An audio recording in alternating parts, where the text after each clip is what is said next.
এই হচ্ছে ফাইভ, এই হচ্ছে ফাইভ, এই লোকটা গেছিল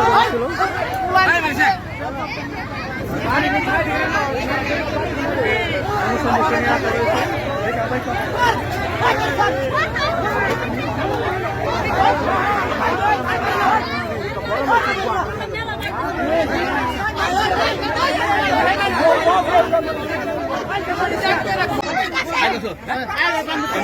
পুরুষ মানুষ মহিলা সেজে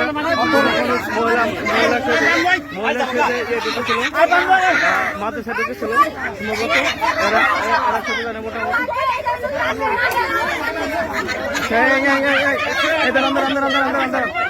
এখানে রাখেন এখানে রাখেন এখানে রাখেন এখানে রাখেন এখানে রাখেন এখানে রাখেন এখানে রাখেন এখানে রাখেন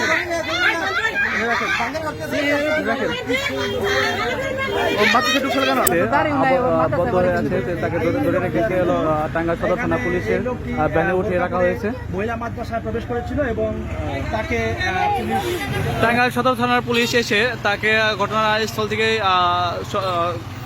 সুস্থভাবে তাকে উদ্ধার করে নিয়ে যায়।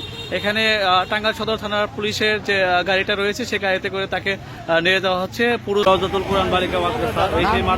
এই মাদ্রাসাতেই ফাইভ নামের সেই পুরুষটি ঢুকেছিল মহিলা সেজে বোরকা পরে। তো বোরকা পরে ঢোকার পরে তার এই মাদ্রাসার যে এই মোহতামিম আছে উনি হাতে নাতে ধরে ফেলে, কথাবার্তার মাধ্যমে তাকে ধরে ফেলে যে সে বুঝতে পারে যে সে পুরুষ, মহিলা নয় পুরুষ। সেই সন্দেহবোধনভাবে সে তাকে আটকে ফেলে, এখানে নগদে ধরে ফেলে, হাতে নাতে এই মোহতামিম ধরে ফেলেছিল। এখানে এই ফাইভ নামের যে পুরুষ মহিলার সাথে বোরকা সাথে ঢুকেছিল সেই পুরুষটাকে এই মাদ্রাসা থেকে আটকেছে এই মাদ্রাসার মোহতামিম।